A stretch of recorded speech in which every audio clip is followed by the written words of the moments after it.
మొదటగా మన ప్రభు అయిన యేసుక్రీస్తు నామంలో మీ అందరికీ నా యొక్క శుభములు తెలియజేస్తున్నాను. నా పేరు వసంతపాల్ గారండి.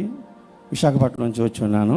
నేను గత 7 సంవత్సరాల నుంచి భయంకరమైన చేతబడి శక్తులతో పీడించబడుతూ మనిషిలో మనిషి మతిలో మతి లేకుండా ఉండేవాడిని. చాలా చోట్లకి వెళ్ళాను. అయితే బ్రతుకుంటున్నాను కానీ అన్ఈజీగా ఉంటుంది లైఫ్. లాస్ట్ టైము నేను యూట్యూబ్లో చూశాను, పాల్పృథ్వీ గారిది.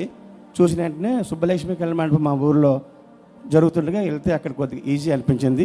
అప్పటి నుంచి నేను గుంటూరు వచ్చాను, విజయవాడ వచ్చాను, హైదరాబాద్ వచ్చాను, గ్రాడ్యువల్గా వస్తూనే ఉన్నాను. అతి కిందటి నెల నాకు సడన్గా ఎప్పుడూ లేదు గుండెల్లో నొప్పి వచ్చింది. నెక్స్ట్ మంత్ వచ్చి నేను సాక్ష్యం చెప్పుకుంటాను, ప్రభా తగ్గించు అని ప్రార్థన చేశాను. అర్ధరాత్రి మిడ్నైట్ వెంటనే తగ్గిపోయింది. కిందటి నెల నేను రాలేకపోయాను. దేవుడికి ఈ సాక్ష్యం బట్టి మహిమ కలుగును గాక. గట్టిగా చెప్పండి కూడా ప్రభు స్తోత్రం చెప్దాం.